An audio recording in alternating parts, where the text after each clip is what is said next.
What's up, gamers? My name's Gil, and I'm here to answer the question that everyone can't stop asking. Where's the loot? Where's the beef? Today we're diving deep into Legacy Steel and Sorcery Season 1, breaking down mob types, drop rates, and the materials that everyone's been grinding for. Before we dive in, all of this information comes from personal testing and some helpful homies in the community.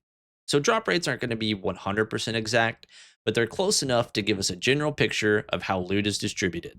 And yes, we realize drop rates are bound to change from season to season, and we will do our best to have season 2 stats up as soon as possible.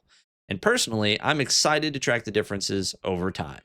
First things first, if you're going to understand loot in this game, you've got to know the difference between normal, elite, special, and mini boss mobs.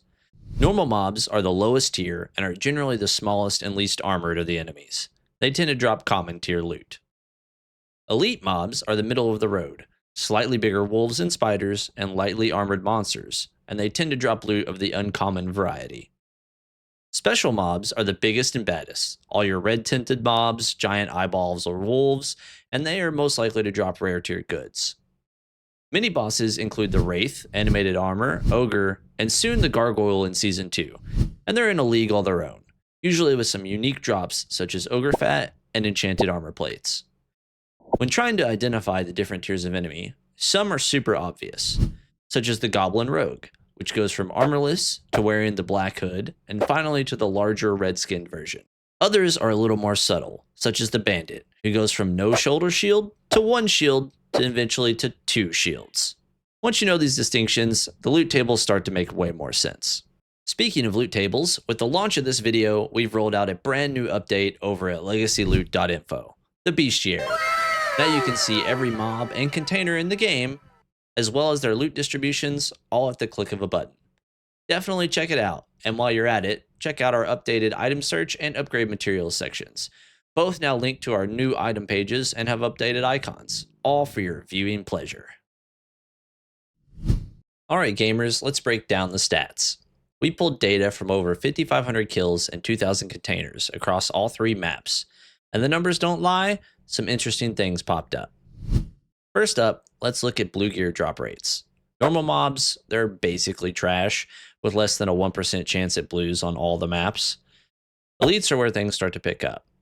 Only a 0.61% on day runs, however they do jump to 3.53 at night, and they top out at 5.3% in the crypts. Specials follow the same trend, 2.8% on day, then jumping to 5.7% on night, and capping out at 8.55% in the crypts. Now, mini bosses are the odd ones out. The Animated Armor and the Wraith don't drop blues at the higher rate as you would expect them to. They tended to be more along the lines of special mobs. However, the Ogre is a different story, especially on the night map, where he has a whopping 20% drop rate for blue gear. Moving over to containers, and yes, we did only count containers that drop gear, and not all of the other things such as wooden barrels. We see the same story though. Day maps sit at a low 1.5% blue rate, while nights and crypts come in stronger at 5 and 4%. Strangely, the night containers do edge out the crypts a bit, though the reason's not super clear. Now, I have heard people say, oh, you get just as many blues on Greenwood Day as anywhere else, and that's just not true, as the data significantly proves otherwise. Here's the twist, though. Nights does actually feel better than crypts for blues. Why? Mob density. The crypts are packed with low-value normal mobs, clogging the space, while the night map has good POIs like Baron's Estate, which is loaded with elites and specials. Then you might say, oh, but there's normal mobs all over the night map as well, and you would be correct. However, it's a wide open map, and you can easily avoid fighting them if you want to. Whereas in the tight corridors of the crypts, you often get stuck fighting several normal mobs at a time. Looking at you, little spiders. But let's not forget, blues are not the whole story. Across the crypts grind, I also pulled 27 purples, or about 1 in every 100 lootables, and 5 legendary shards, or 1 in every 500 lootables. So while Knights might feel better for blues, Crypts does still have the top tier loot. I'm not going to drop my opinion on whether loot rates need a buff just yet. But I do want to hear from you. Do you think the loot is enough? Do we need more? How does the loot distribution feel to you for Season 1? Let's talk gear upgrade mats. Rare tier upgrade materials can drop from both the elite and special versions of their mob type. For example, the elite spider and the special giant red spider can both drop spiderweb. On the other hand, epic tier upgrade materials can only be acquired from special tier mobs and mini bosses.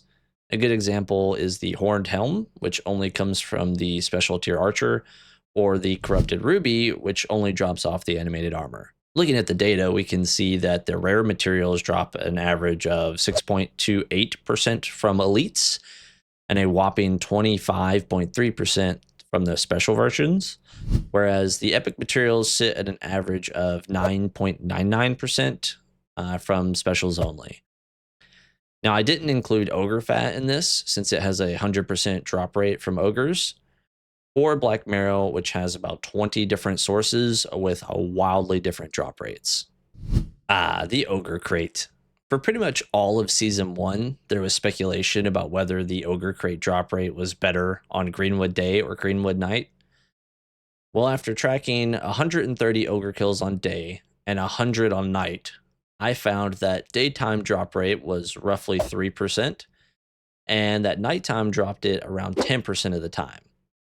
Even with some natural variance, the difference is pretty clear that nights is significantly better if you're hunting Ogre Crates. And considering that it's the most sought after item in the game, I think this distinction matters a lot. Let's talk about wild leather and Fae-Spun scraps. Fae-Spun is considered pretty rare, even though it has 7 different drop sources, which are all the special tier skeletons, plus the Banshee and the Wraith. Across 968 kills, it averaged a 3.72% drop rate. Wild leather scraps are even harder to come by. They only drop from 4 enemies, the special wolf and the 3 special goblins, and average just a 1.62% drop rate over 491 kills. On top of that, with scrap yields ranging anywhere from 4 to 24 per drop, you're looking at up to 300 special mob kills to farm 1 wild leather, if you don't already have the transmutation recipe. That's a pretty steep grind. Now, low drop rates always carry some variance, and more testing could shift the numbers slightly. But in practice, wild leather feels significantly worse to farm than Fae-Spun, and to make matters worse, it doesn't have a single drop anywhere on the Crypts map.